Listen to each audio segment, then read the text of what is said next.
This is Professor Daniel Farber. He's a professor at the law school and also chair of the Energy and Resources group here at Berkeley. A little background information, especially for, can people in Illinois see this right now? It's not live streaming, but it'll be up on the website. Okay, when you do see it, people in Illinois. Dan is, I think, got his BA, master's, and law degree at Illinois and graduated valedictorian of the law college there. He then went on to clerk for Judge Philip Tone of the Seventh Circuit Court and then Justice John Paul Stevens of the U.S. Supreme Court. He worked in private practice for a few years, I think, and then was a professor at Minnesota for around 20 years or so, and then came to Berkeley, where he's been heavily involved with the energy environment disciplines here since coming here, and has been a good friend of the Berkeley Energy and Resources Collaborative as well. So we're glad to welcome Dan and excited to hear his talk. Great, thanks. Things before I really get started. Even though we're just across the parking lot, I don't think there's really been all that much contact between EBI and the law school. I think many people, if you watch TV, you would think the only thing lawyers do is to sue people or get guilty people out of jail. And presumably what law professors do is teach people how to do that. In fact, lawyers do a lot of things well beyond that, such as writing administrative regulations and statutes, and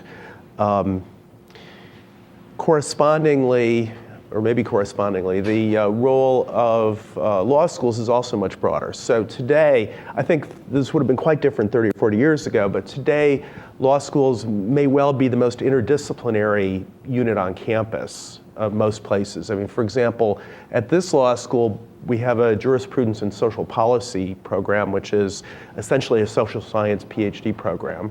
But even outside of that, we have probably a third to a half of our recent hires have had not only law degrees, but PhDs, often in economics or political science. So our interests are a lot broader than who do you sue or how do you win a lawsuit. And one of the things I'm particularly interested in is how do you help people in administrative agencies make better decisions? And secondarily, could courts do anything to help nudge them in that direction? This talk is partly about the merits of renewable fuel standards and indirect land use change, but not primarily. Primarily, the main title is probably more indicative, because what I'm primarily interested in here and a number of other policy areas is what do you do about uncertainty? What do you do in cases where in fact, you don't have a very good grasp on the situation. You don't, for example, know very precisely if indirect land use exists, how big the effect is. Should you just ignore that? If not, how do you take it into account in decision making? And that's something that if you're a real life decision maker is very important, because you're rarely in the position of making decisions based on ironclad scientific information. It's not that ironclad scientific information doesn't exist, it's just usually not what you have to worry about in making a policy decision. So what I want to focus on here is a particular decision made by EPA to classify corn ethanol as a renewable fuel. And within that decision, what I want to focus on is EPA's treatment of uncertainty. So it's very narrow in that sense, although it's an issue that applies in a lot of different areas. For example, in climate change, where the models are not very good at pinning down the extent of climate change. They're better at saying it exists, but not so good at giving precise answers about climate sensitivity. So you probably don't need this slide, but it says that what you're doing here is important. Biofuels have a lot of potential. Maybe In the very long run, they're not the way to go with the transportation system. That's way beyond my competence. But at least in the medium run, we're going to have people running around in vehicles that are probably not all going to be electric. They're going to need to be fueled. And biofuels are very promising as a way of doing that with fewer climate impacts than gasoline. So here are some estimates. I imagine there are people in the room who could give better numbers, but I don't need to convince you of the point here. So Congress passed a statute in 2007 called, and most statutes these days have either cute acronyms or very self-congratulatory titles or both. They used to be just named after senators or something, but now they have names like the Patriot Act, or in this case, the Energy Independence and Security Act of 2007. And this statute sets up some classifications for different kinds of biofuels. And for each of those, it essentially establishes quotas that in various years will have to be met by the fuel industry, right? So they're going to have, by 2022, they're going to have to be using 36 billion gallons of renewable fuels every year, 21 billion of advanced biofuels, 16 billion of cellulosics, which is, your assignment. Each one, to get into one of these classifications, you have to meet a specified greenhouse gas reduction, right? So you get to be an advanced a renewable fuel by reducing greenhouse gases a certain amount below baseline gasoline. Advanced biofuels is more. Cellulosic biofuels requires the most reduction. So here is EPA's final estimate of life cycle greenhouse gas emissions for corn ethanol in 2022. The question of why they keyed everything to 2022 is, I think, kind of interesting, but a little, probably not relevant. Now, the main thing to notice is this line here, which is the estimate of international land use change. So where they come out with a mean of 32, a low estimate of 21, a high estimate of 46, and just comparing that with the final number, 79, you can see that's a very substantial part of the total life cycle greenhouse gas emissions from corn ethanol. So this is not a minor detail in evaluating corn ethanol in EPA's views. This is really big, and you also see that there's a pretty big range of values there, which is the part that we're going to be most interested in. Now, here's the statutory mandate. It says EPA must consider aggregate quantity of greenhouse gas emissions, including direct emissions and significant indirect emissions, such as significant emissions from land use changes, right? So as a lawyer, I can say, I know there's a dispute about indirect land use change. I'm interested in that. I'll actually say a little bit about that. But as a lawyer, I don't really care because Congress has told the agency they have to consider it, right? So it's not really up to the agency to decide whether they should be taking this into account or shouldn't. They might decide that it's impossible to take it into account, and that would raise some interesting questions. But basically, the sort of big policy question from EPA's point of view is preempted by Congress. They have to file, they don't have any choice. They don't have any authority to say that Congress just got the policy wrong, much as they would sometimes like to. By the way, I won't really go into this. Gasoline is based on, I don't know, I think 2005 values for conventional gas. It doesn't include, unconventional sources of gasoline that might produce greater greenhouse gases. That's also in the statute. Now, there's another statutory provision that I think is important. You can see something just from that title, 211 subsection O 4G. This is a pretty complicated law. Congress didn't just say go forth and do good things for biofuels. They gave a lot of direction, some of it good, some of it bad.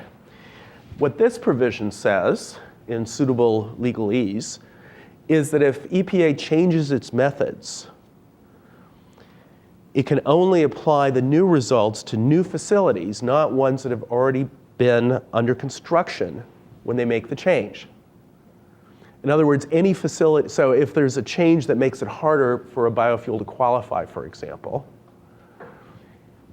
that reclassification would not affect fuel from any facility that's built before that change is made.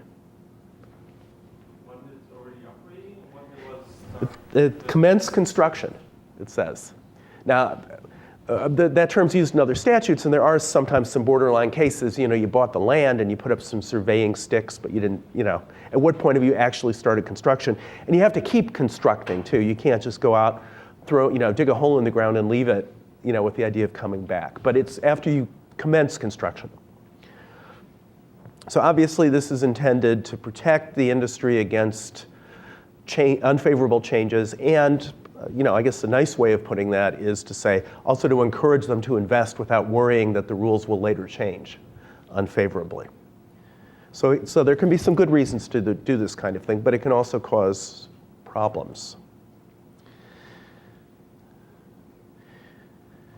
Okay, so here's the basic idea of indirect land use change. Again, probably everybody knows this, but the basic idea is you take land out of food production to use for biofuels.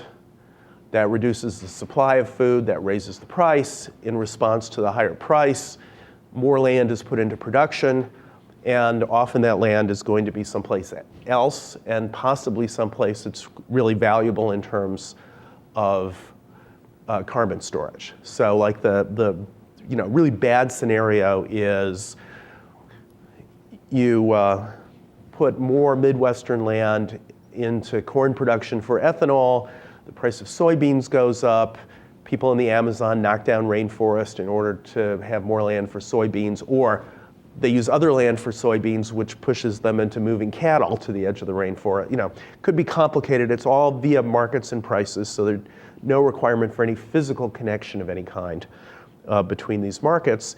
And the concern is whether you're not losing a lot, you're gaining directly from the use of the biofuels, but if it results in, say, the destruction of rainforest, you could be releasing, in fact, even possibly more carbon than you're saving through the biofuels. Now, I'll come back a little bit about whether that's something you should worry about. I think so, but I know there are people in the room who don't agree with me, so we'll talk about that a little bit. It's not my primary focus, though. But the fact that it raised prices, as I say, one of the reasons I'm pretty sure that must be true is that the farm lobby likes this stuff. And if it didn't have any effect on grain prices, I don't think they would care.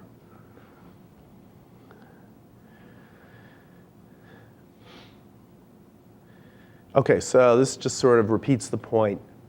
This is all mediated through market mechanisms and prices, and individual, very hard to monitor decisions by individual farmers or landowners, often in sort of backward places in the world where it's not easy to get data.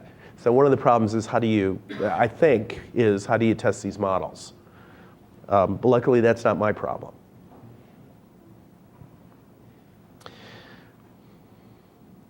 Now, we have some estimates of the extent of indirect land use change. And I wouldn't say they're all over the map, but they're pretty far apart. Right, we got a factor of what, 3 to 4 here, roughly speaking. And if you look at the upper and lower bounds confidence intervals for these various studies, it's even a bigger range. These differences in numbers are big enough to make a difference when you're trying to evaluate the biofuels. This is not, third decimal point stuff in terms of the overall impacts. As Searchinger seems to have been the first big paper, at least, that got everybody worried about this, and his numbers were very worrisome. Numbers since then seem to be lower, but again, even with respect to these numbers, there's still a lot of uncertainty. And most of the people I talk to, I can't say this is true of everybody, but at least most of the people I talk to think that indirect land use change effects are unlikely to be negative. That is, it's not likely that planting more corn in the Midwest will result in more carbon sequestration somewhere else. So the lower bound seems to be 0. So this can have a hopeful effect, but we don't know how big on the upside. Can I ask a I was afraid that I'd already gotten David so, outraged he was leaving. Just the range here exceeds the confidence bound on your first slide. Did EPA compress? EPA, yes. I guess that's the short answer. EPA did their own modeling. And so they did not directly use these results. I got to say, although I'm going to be somewhat critical of EPA, I was pretty impressed when I read through the stuff and looked at all EPA had actually tried to do to make this work, including some very major modeling efforts of their own. We'll get a little bit better read on their analysis in a minute. Now, one of the big questions about indirect land use change is how long the land remains in biofuel production. Because indirect land use change is basically a one-time effect, right? You raise the price when you take the land out of food production. Somebody over the next couple of years clears some land somewhere else in the world. Now, in the meantime, however, your biofuels every year are steadily reducing total carbon, right? So on the one hand, you have this one-shot effect. On the other hand, you have this durational process. And so if you're trying to compare the two of them, one critical question is how long does that durational process go on?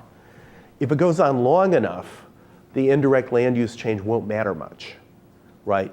If you're going to be reducing carbon for 100 years with this cropland you just converted, then yeah, even though you're releasing some carbon today, over time you'll catch up. So one of the questions is how long will the land be used for, say, corn ethanol production before being returned to food consumption? It's not that we don't especially want food consumption, it's just that that's the period of time that we're amortizing the land use changeover. So the longer that time period is, the better in terms of policy. Well, of course, we don't really know, right? We'd have to wait X years and find out. And it partly depends how long that remains, how long does corn ethanol remain an attractive fuel rather than being replaced by something else that's, cellulosic ethanol that's grown somewhere else in the world so you don't need to do it in the Midwest. Could depend on, other economic factors as well. EPA assumed 30 years. And as with most of their modeling assumptions, I can't really say anything about whether 30 years sounds plausible to me, because I would like to think in at least 30 years from now we'll have something that's lots better. But I don't know. So that's an uncertainty that needs to be kind of kept in mind. That's sort of outside of the other modeling uncertainties about how much land gets converted. Now, this EPA was required to have a rulemaking proceeding, which is a very elaborate process that involves both EPA collecting a lot of data and analysis and allowing people to submit data and comments. So the first formal stage of this, there's usually a lot of informal stuff. They probably had workshops with people about modeling issues, trying to get a better handle on disagreements and so forth. But the first formal stage is they publish a proposed rule for people to comment on. And the proposed rule, they found that corn ethanol did not qualify as a renewable fuel. And the reason is that the best case was an 18% reduction in greenhouse gases from gasoline. And to qualify, corn ethanol had to hit 20%. Right? It's just a cutoff. You can't be a halfway renewable fuel. If you meet the standard, you're renewable. If you're close, you get no credit. The final rule, however, corn ethanol came in at 21%, which was 21.3, I think, which is just barely enough to qualify. Now, was this partly there certainly was a lot of effort to exert political pressure, because you would see stuff about corn state senators visiting the White House and stuff. Does this mean that EPA just caved to political pressure? I have no inside information. Some of the people that I talk to who are critical, in general don't like the EPA decision, do think that EPA was actually playing it straight, that the staff was not just giving it to politics. But I don't know. I think it's important to try to think about whether they did the right thing, even putting aside the political factors. So they made some assumption about 2022, and I'm mostly just telling you this so you can sort of see what goes into the analysis. It's not, it's not that I've got anything to say about whether dry milling or wet milling is a more reasonable assumption or a percentage on the co-product. One of the complications to all this is when you put the land into corn ethanol, you still get some feed value from the corn as a byproduct, which can be fed to animals, and you have to sort of factor that in. That kind of counterbalances some of the price effect on food. So it depends on how much of that they're doing. It depends on what production process they're using, because that affects the energy use. If they're going with dry co-product, they need more energy to dry everything out. That energy is probably coming from not totally renewable sources on the grid, and you've got to take that carbon into account. So the second time around, here are the main changes they made. They decided that this DGS stuff, byproduct, was actually pretty good animal feed. So that meant that there would be less demand for other animal feeds, which affects the sort of market situation. One of the questions is, even if you assume there's land use change, where is it coming from? How much of it is from grasslands? How much of it's from forests? How much of it is tropical, et cetera? They had better satellite data from Brazil that seemed to show that conversion wasn't taking place from the forest. That's good, because grasslands don't store as much carbon as forests do. And they also decided there's a complicating factor, because the higher prices not only cause more of a demand for land, but they could also lead farmers to do things to increase their yields, use more fertilizer, et cetera, et cetera. EPA decided they had underestimated that factor a little bit. So if anyone has any thought, if anyone actually knows about these assumptions, I'd be interested in just knowing whether this is plausible or political cover. Now, one of the things I got out of this project and some discussions with people like Mike O'Hare was the sense that agricultural yields are a big deal. And not just because they make our friends in the Illinois cornfields happy with higher prices or greater production. They're a big deal because, first of all, increasing yields reduces conversion of existing forests to cropland. And that can be happening anyway, quite apart from indirect land use change from biofuels. We don't really want that to happen. It's got all kinds of other environmental problems. So if we can increase yields, they won't need to cut down as much forest to plant things. In addition, we got 6 billion people at the party today, but 3 billion more are waiting outside. At least the population estimates for mid-century are another very substantial increase in population, a lot of it in Africa, and other relatively very poor countries, by and large. So we're going to, over time, as places get more prosperous, we expect the demographics to level off, but it'll take time. After the middle of the century, population will allegedly, from the people who make these projections, will level off and then maybe gradually decrease a bit. But we still going to have a lot more mouths to feed. And we're going to need to get more food value out of land. So I now sort of see the ag department, in which we don't really have so much here, but I see Davis, at least, in a new light as doing something that's really quite important from a humanitarian point of view. And I also think environmentalists ought to be really pushing this stuff, much more than they do.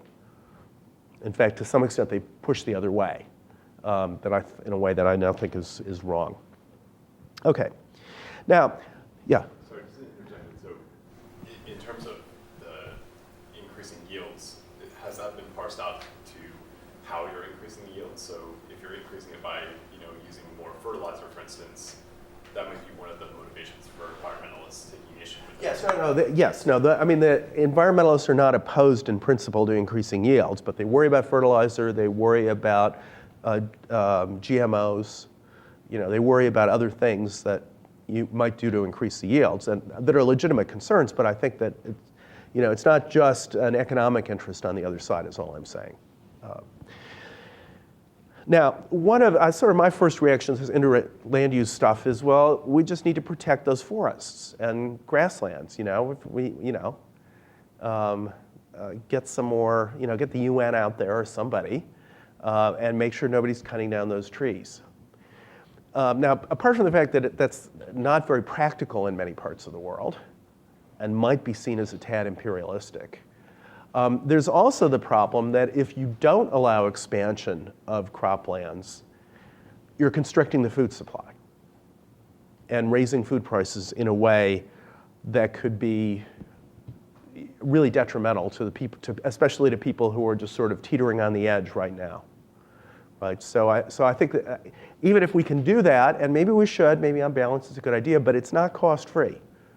Right? It means that we're reducing cropland, we're not replacing it, we're probably going to have a little less food. Is there some precedence for this? Didn't the world community pay Ecuador not to cut down a bunch of rainforests so yes. they couldn't get some Right. oil? Yeah. So there's like a similar. Yeah, no, you could see something like that. The international climate negotiations are trying to work out a deal that would give incentives to reduce, to protect forests and so forth, which is all a good thing. But it's just not a complete answer to this indirect land use change problem, because what you're doing, if there's a lot of indirect land use change and you stop the land use change part of it, then you're putting the squeeze on food supply. So you'd still be worried about the effect of biofuels on food supply, even though you'd be less worried about the carbon. So, I mean, there actually is, quite a bit of concern about how we're going to feed all these extra people, especially given climate change, which is going to create all kinds of, issues with rainfall and temperatures and so forth. And it's going to be it's going to take a major effort, regardless of what happens with biofuels. Are people considering potential shifts in diet? Here, I mean, it's going to come down to a choice between driving your car or having cheap hamburgers. It could be. I mean, I'm not a vegetarian, but I have to say that if you look at the amount of grain and therefore energy and everything else that goes into the hamburger, I have to admit the world's probably better off if you, switch to a tofu burger. And I think that's something we could see. I mean, one of the reasons why the beef industry, in particular, is not happy about biofuels is that they see biofuels as raising the price of feed for cows, and thereby squeeze it, either they can pass that on, but that reduces demand, or they can't pass it on, and that reduces profits. But yeah, I think that, just personally, I think that my continuing to eat meat is a luxury that we may not all have indefinitely. And we might be better off in health terms if we didn't either. I have seen this in many biofuel presentations that say we have so much extra land that we pay the farmer not to farm. So how does that factor into this equation that you were presenting? So that's a little complicated. So it used to be, and David or somebody here probably knows a lot more about that than I do, but a lot of the land that we're getting people not to farm these days is because it's environmentally sensitive land that under the conservation trust or something that we don't want them to do. We may be, that's one possibility though, is maybe, food markets are so, the one thing I can say with confidence is agricultural markets are so screwed up that there probably are things we could do that would improve supply. So, but I think it's also possible that if we could push the Earth out to a little further out of orbit, that would work too. Messing with agricultural policy is really, really hard. So it's possible, right? I mean, I think that these analyses keep agricultural policy constant.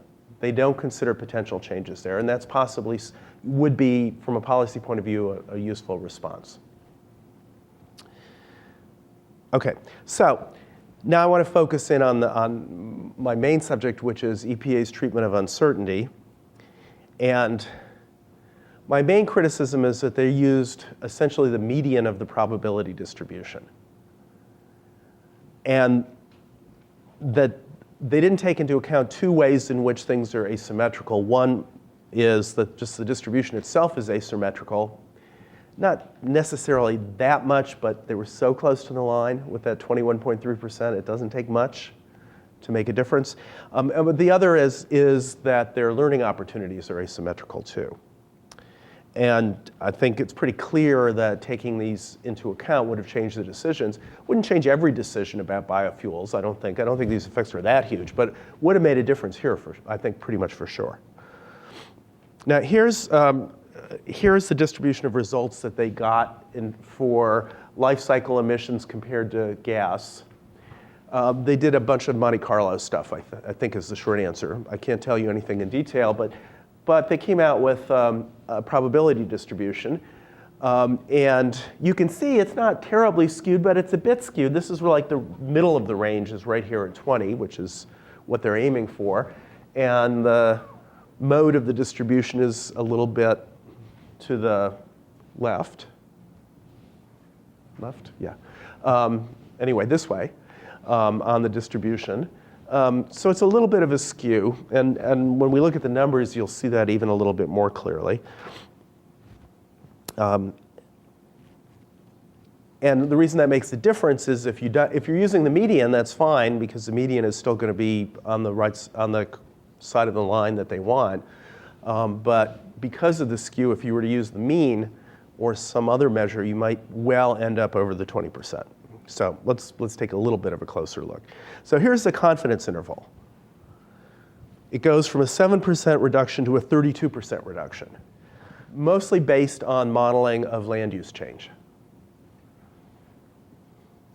So remember, 20 is the critical point. They came out at 21.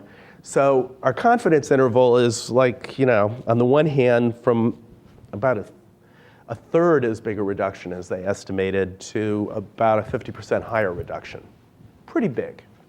I mean, I suppose it depends on what you're measuring, but I think for a lot of scientific purposes, you wouldn't be very happy with that big a range. Now, this just makes the point that we would expect, if we assume that the distribution is bounded below by 0, unless we're very far from 0 with most of the distribution, you'd affect a bit of a skew, right? The tails can't go equally far in both directions. They're constrained on one side.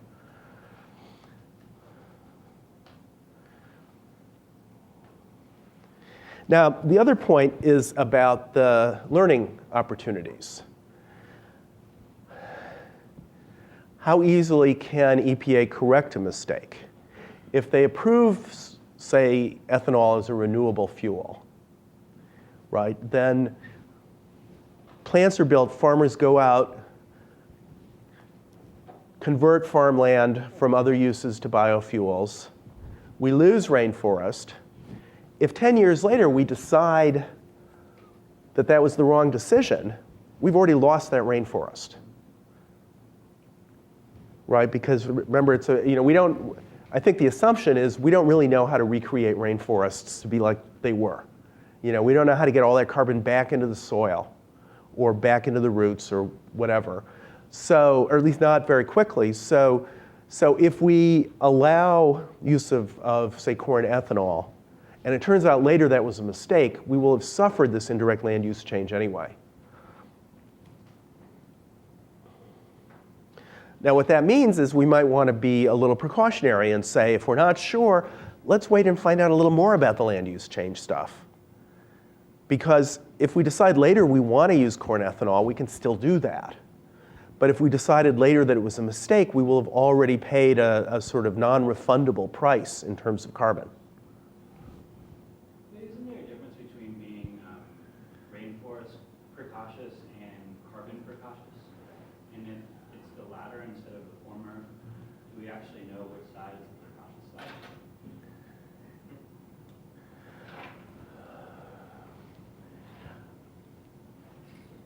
Well, we know, so let's say, for example, that it turns out, let's say, take an extreme case, indirect land use change cancels all the carbon benefits of biofuels and then some. So if we approve biofuels, we're actually losing on carbon, right? And once that happens, we can't fix it because we've already lost those carbon sinks. So I think that being precautious just means don't sacrifice carbon sinks unless you're sure that you're getting, unless you've got a reason to think. No, let me put it this way. Don't exclude the possibility of learning more before you make the decision. There's an option value here. If you wait to make the decision, you don't have to give up that carbon right away. Now, that's not an absolute, right? That's just a factor. I love this thing because I wrote a lot of papers with this precautionary reversibility. But at the same time, if you don't produce biofuel, then someone expands the acreage of tar sand in Canada, and you generate twice as much. So the problem. So once you start playing this game, you have to look what is at the margin. At the margin of fuel is tar sand. At the margin of fuel is not what called sweet sour the oil. So my feeling is once you start playing this game, it's nice for paper, but you really have to look at all the options. That seems right in principle to me. Yes. And of course, that makes it more complicated because, remember, we're comparing everything to conventional gasoline here, and conventional gasoline is not the worst of the possibilities. Yeah. Gasoline is not the margin of fuel. In EPA's scheme to learn, do they have any plan to follow up to see whether indirect land use change actually occurred and can be attributed? So they do have plans to improve their modeling.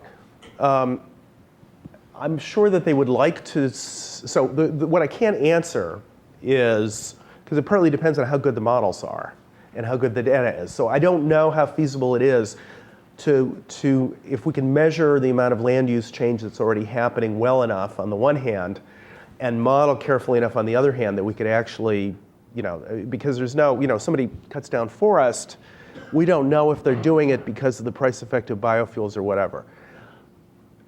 So the question is, are we at the point where we can try to validate these models? I don't know. I'm sure EPA would like to, right? It seems to me validating the models would require you to go out and look to see what happened. Yeah, if you can. The question is really, do we have the kind of data we would need, or do we just have to do the best we can with the economics? My question is, with that, has anyone looked at, is the price driver for land use change indirectly or whatever more attributable to this biofuels amount, which at 10% of our fuel use is relatively small, or to the entire world change of food consumption? Yeah, so, look at China right. eating more meat. No, I mean, that's why it's difficult, right? Yeah. Because there are other things that are affecting food prices and they're affecting land use change, and we're just looking at one marginal factor. Now, another thing that makes this sort of learning opportunity worse is that if we approve a fuel, and then we change our mind. So in the meantime, land has been converted to biofuels, and we can't really undo the effect of that. But even beyond that, people have built new biofuels plants, or started to build them, and and everything that those plants use is entitled to be considered a renewable fuel, even if EPA changes its mind. So there's more of a carbon price that you're paying. You've not only committed yourself to whatever carbon is released due to biofuel cropping in the US before you change your mind, but also to any plants that have been started in the US before you change your mind. And you've given people, if they're not sure, I think one problem with this being so close to the line is how sure if you were in the industry, how sure would you be that the next time EPA looks at these numbers, it won't come out to 19%? That suggests you ought to build your plant soon so it gets grandfathered, right? So that kind of gives the wrong signal. That says if we're not sure we made the right decision, we're going to give everyone an investment to charge in before we change our mind. Probably not good. But it also makes it hard. It means that more of a carbon price is paid if you make the wrong decision that you can't get back. And that's not, as I say, I'm not saying that should be necessarily the dominant factor, but if you're really at, if you need a tiebreaker, the fact that you can fix one mistake easier than you can fix the other mistakes seems like a factor. Let me go on a little, wait till we get to stuff you really disagree with. Now, another question I had is, what about risk aversion? And for those of you who aren't economists, the idea behind risk aversion is just that people, well, let's see, how can I summarize that? Basically, people don't like to gamble, right? So they would prefer to have the sure thing equivalent of a gamble rather than make the gamble itself under a broad range of circumstances. So you might argue, since we've got a broad range of possible outcomes here, maybe that should be a factor. I think not, however, in this case. And the main reason I don't think so is that we're placing a lot of these bets at once, and they're all relatively small compared to the overall carbon stock. So I think even though any individual bet might make us a little nervous, we're kind of in the position of an insurance company in figuring that if we do this often enough, we'll win some, we'll lose some, we'll come out very close in the wash to make it, not to big issues about climate change, right? But to these sort of little micro issues that are gonna, just nudge the amount of carbon one way or the other a little bit. As long as we don't systematically make them in the one direction or the other, they ought to even out. So I don't think risk aversion is a factor here. Now there's another problem too with biofuels that adds to this sort of lock-in effect, which is just, and again, not necessarily a reason not to do it, but one thing you got to keep in mind when you're starting down this road is, once you introduce these agricultural policies, it's really hard to undo them.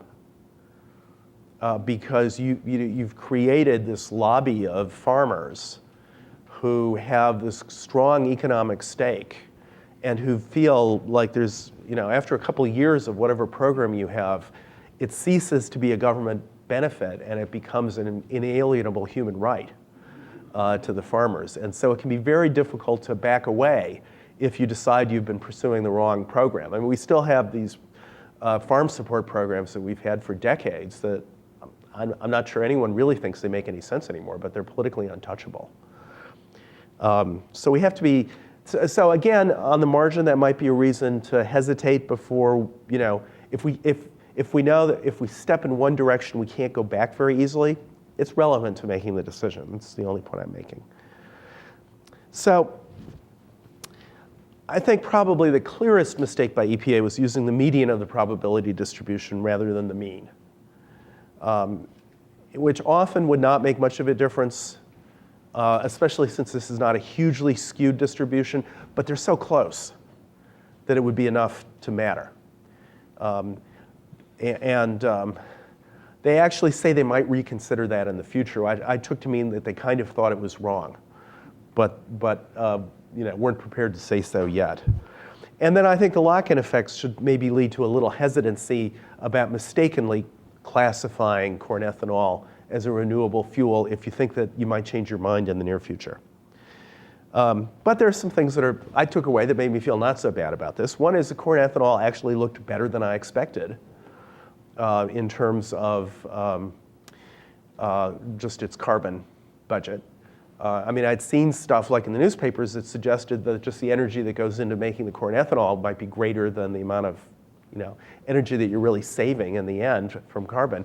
Doesn't look like that's true, at least if you, assume the right technology and methods. So that's good.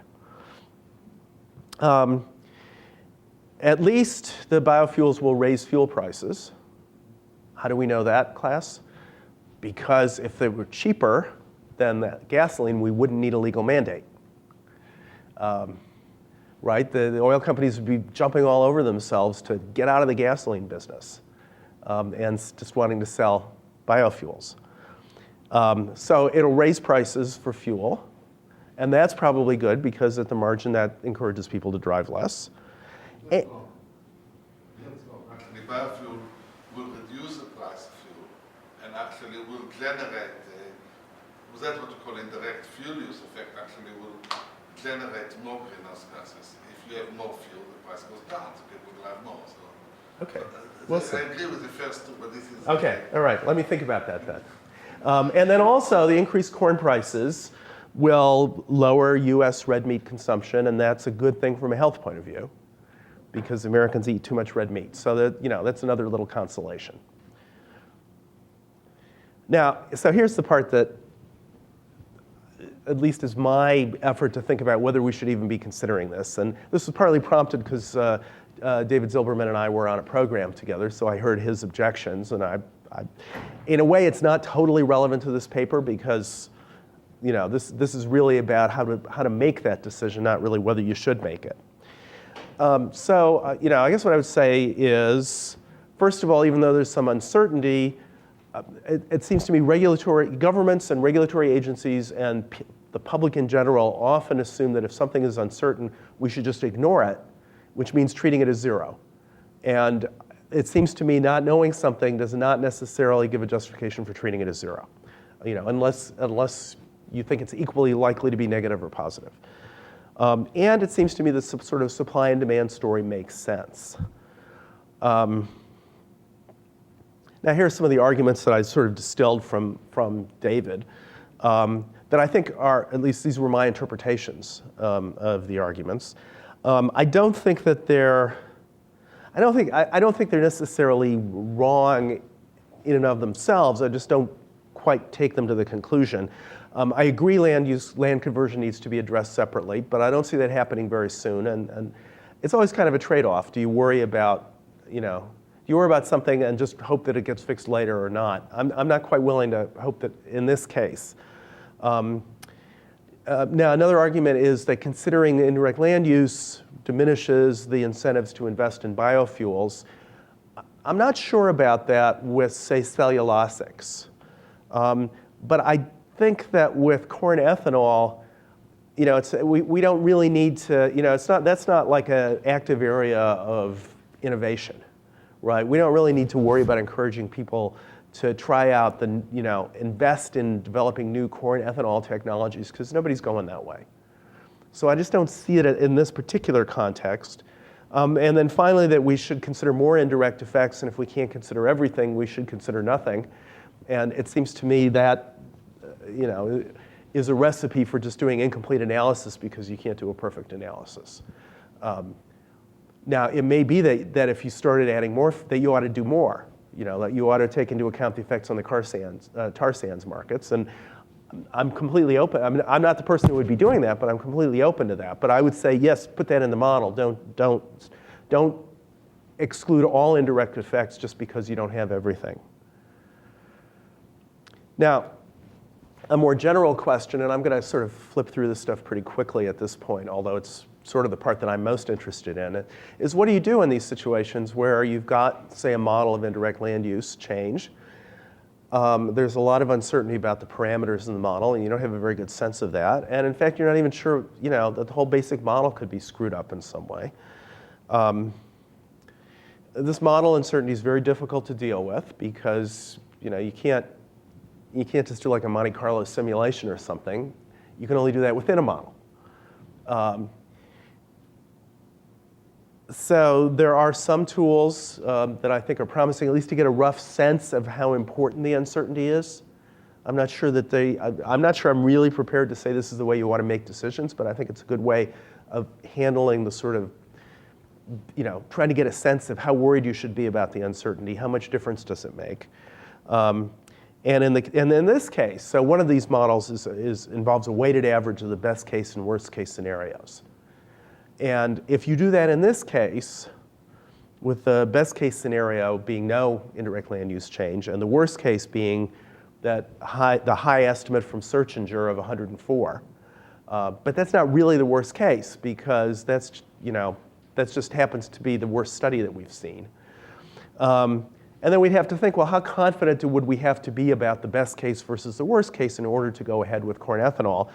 And it turns out that if we thought, for example, they were both equally likely, we wouldn't want to do corn ethanol, at least not under the standard here. In fact, we wouldn't want to do it at all because we'd actually be releasing more carbon due to corn ethanol use than we would get just from gasoline. So we wouldn't want to do it. So that doesn't prove that we shouldn't do it, but it's one way of seeing that this uncertainty is really important. It really can drive the decision, and we have to be pretty kind of optimistic about indirect land use in order to view corn ethanol as a good option. Some lessons for the future: use means. It says estimates. It should say medians. Consider lock-in effects and option values where you can. At least talk about model uncertainty, even if you're not sure what to do about it. Don't just pretend that your model is necessarily reflecting the state of affairs. And sort of the big policy thing is focus the research on fuel stocks that won't use a lot of crop or rangeland, which is, I think, not breathtaking insight, but something people didn't necessarily realize even a few years ago. And so that's it. I was hoping to have a little more time for questions, but we already had some along the way. Thank you. Yeah. Very interesting, thank you. I want to raise, I actually think your point about, I'm not sure I agree with your conclusion, a big mistake was the mean versus the median. Okay. In part because in a lot of risk assessments and other assessments, it really isn't clear which one is correct. So in this case, so I actually think that's actually an example of what we call decision rule uncertainty.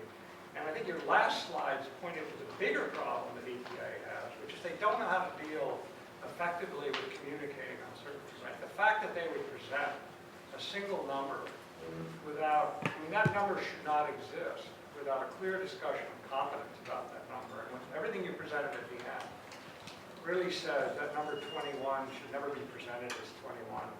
It should be just called, it's in this range, and we have confidence. We're confident the number is between 19 and 25. We're this confident that it's between 0 and 104. So, and I know it doesn't fit with what they wanted to do, but that's the problem, is they're being forced to essentially take uncertainty and turn it into a single number, which is not uncertainty at all. So at the end of the day, they have to do that because that's what Congress has required. But I still agree with you. That is, instead of pretending that the decision about whether to let corn ethanol, qualify, was just driven by a statistic, the median of this distribution, I think they should have said, here's what we know about the range. We don't really know for sure whether it's above the line or below the line. And here's why, as sort of a policy matter, we're going to, basically conclude, with one rather than the other, right? So yes, I agree. I think. And it keeps them then, from the second point, if you do your uncertainty analysis in a correct, if you present it correctly, then you set the stage for the adaptive learning that you really need to. When you're uncertain, what you do is you try and put confidence bounds and then adapt as you learn, which means you focus on the outcome and an adaptive learning process instead of saying, this is the answer, and walk away from it. Right. End of story, we made our decision, you're on your own. Right. Now, in principle, one of the problems with government regulation, EPA says they're going to come back to this. And they've actually asked for, I think, some help from the National Research Council to help them do it better. But what often tends to happen is they don't come back to things. And the reason for that is that they've got a big agenda and not enough money. And so once they've done something, it tends to stick, right? So that's a bigger problem. My recommendation would be invest a little bit less in doing it the first time and a little bit more in the adaptive learning afterwards. But that's kind of contrary to the way our system of administration has been structured. If the rule is subject to litigation, how are courts likely to treat it? Well, this is the kind of issue, I just spent probably 45 minutes with a class this morning talking about that kind of issue, so it's a little hard to boil it right down. Courts certainly realize that they're not very competent in thinking about these issues of, did you use a good model? How well did you handle uncertainty and so forth? They tend to give agencies a lot of slack. Unless the agency has just clearly, for example, there's a bunch of strong peer-reviewed literature the other way and the agency doesn't have a good story about why they're ignoring it. So my guess is that they can get away with this.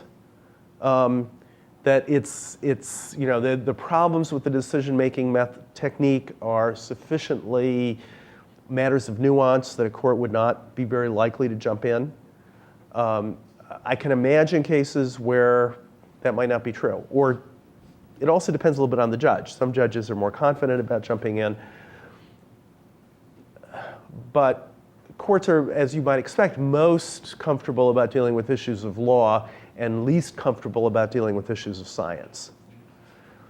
And, they're made up of lawyers. Lawyers often went to law school because they didn't like numbers.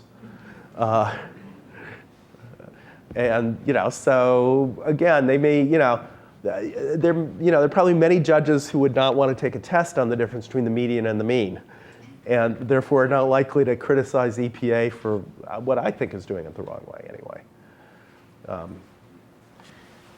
Yeah, I don't. Have corn ethanol plants been built with the idea that down the road they'd be able to be repurposed to advance biofuels?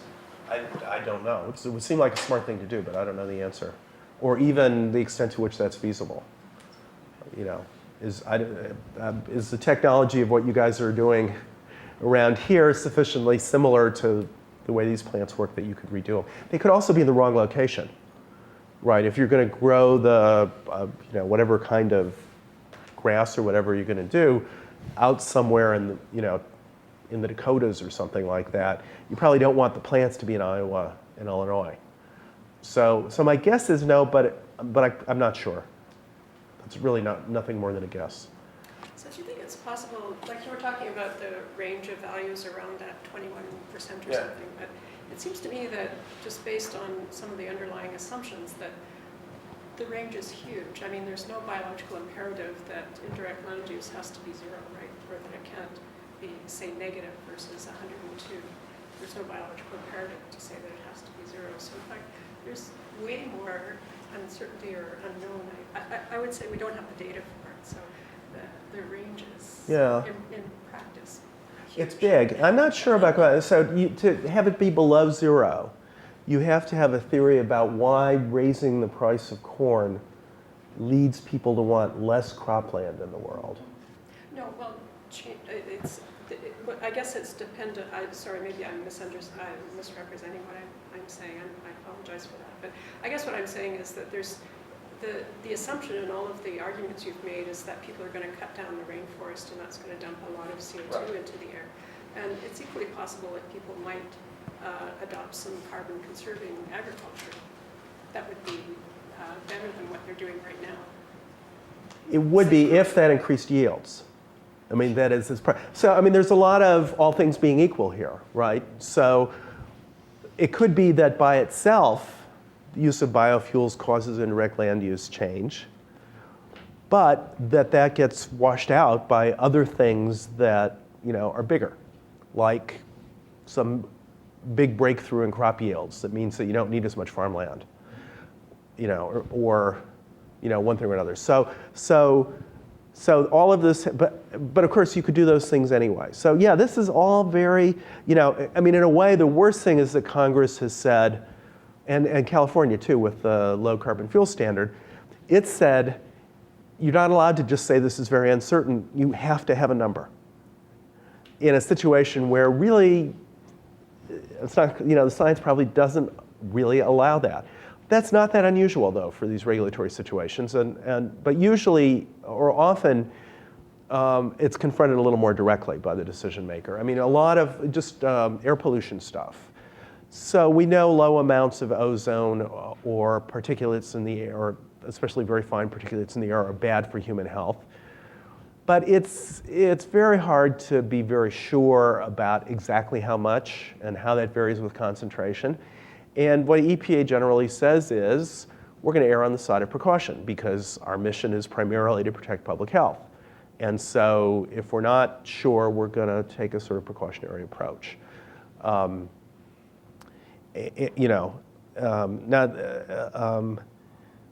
they come up with a number, but they're kind of upfront about saying, in getting to this number where there were decision points, we took a conservative view of risk and we picked, the most risk-averse possible model or interpretation of the data because that's our mission. That they've taken a selective view of what the risk might be and ignored a lot of other things.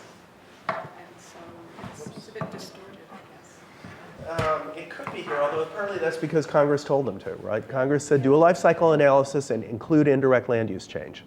But yeah, a fuller analysis, I mean, it's not, one of the problems is at some point there's some trade-off between trying to include everything and having a model that has now become hopelessly indeterminate, or leaving things out and having a model that's giving you some information, but subject to a lot of uncertainty about the validity of the model.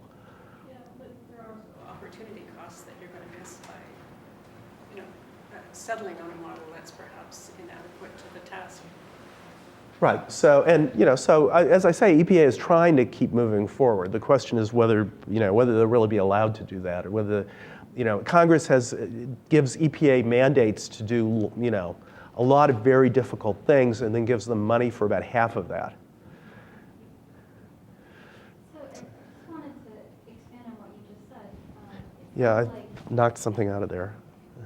EPA's approach of not this precautionary approach works because general inclusion is bad. Right. So erring on the side of caution in that sense inside of a lower limit or a higher regulatory standard Right. works because of the risk of not doing something. But in biofuels, you don't really have that because if biofuels are good, and just take the if there, if it reduces carbon relative to the marginal gasoline or fossil fuel, then you've got a positive benefit, and over-regulating it gets rid of that benefit.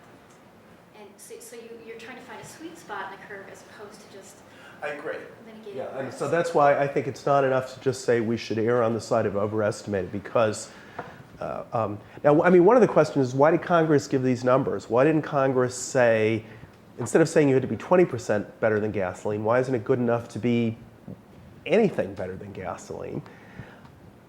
And I haven't seen a real explanation. I think I can think of a couple of possible reasons. One of it, which may be that there are other costs to switching to biofuels that are not, that Congress is thinking, that if you're only getting a slight increase, maybe it's not worth it in other ways in terms of, I don't know, what it does to engines or whatever like that. It's also possible that Congress wanted to create an incentive, right? That, yes, we would be happy to have you doing anything that's better than 1%, but we really want to create we don't want to just say, that's fine, do whatever you want at that point, because we really want to create an incentive to get to, say, advanced biofuels that are going to be a lot better. And if we say everything qualifies as long as it's just a tiny bit better than gasoline, that may be easier and cheaper, and therefore people won't go, or even with the corn ethanol, for example, you have to do a lot to get to that 21%. In the way of what kind of processing you use and so forth, and we want people to do that. So this is one way that we encourage it. But I agree with your basic point that it's not as simple as the health issue, because we're basically dealing with carbon on both sides of the equation, and we want to get that right.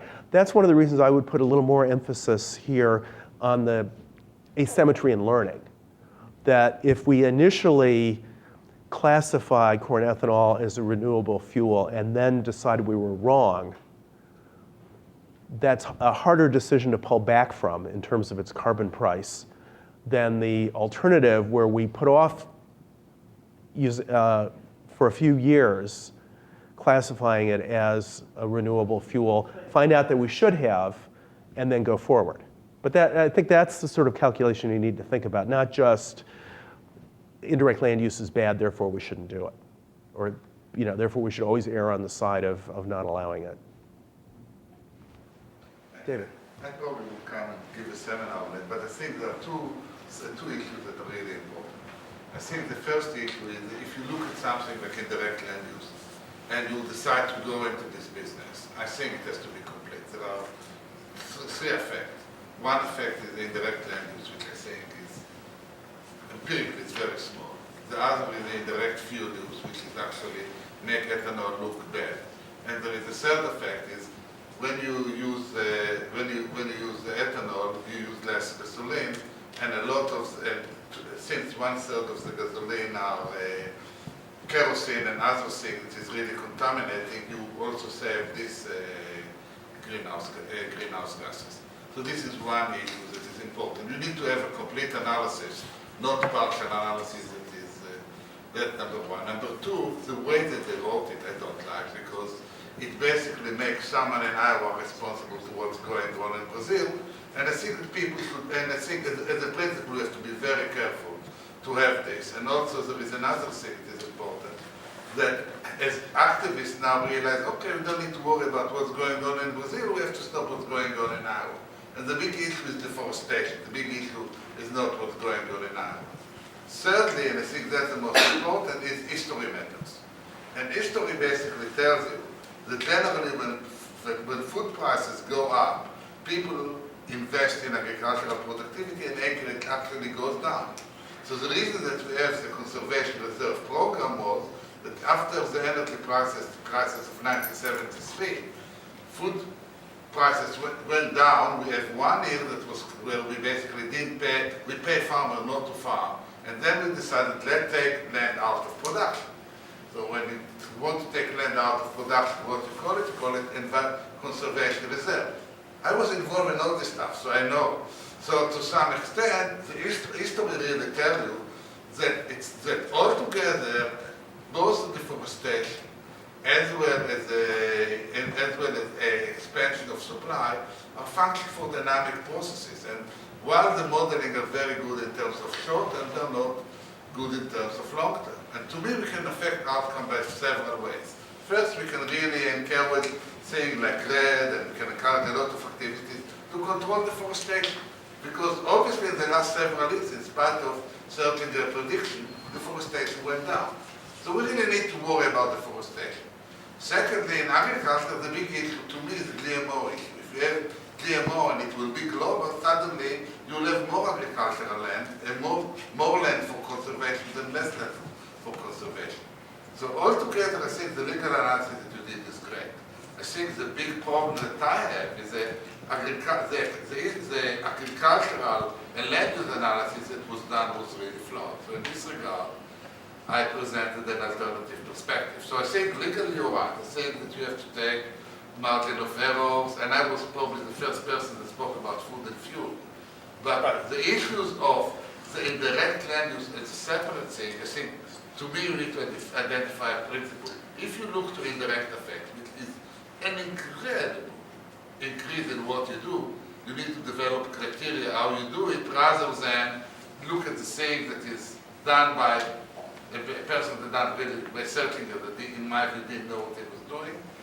Ignore all the other effects, establish something, and then you introduce a process that people said that environmental concern add to environmentalism, that attention move instead of Brazil to the US, and we move to a system without thinking, to a legal system that become much more cumbersome.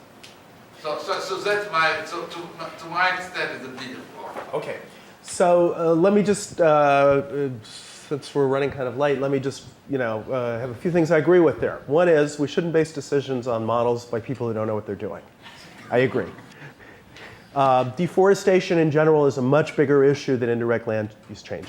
Also agree, right? I mean, we're losing rainforest for a lot of other bigger reasons. This is only one of them, and that's more important.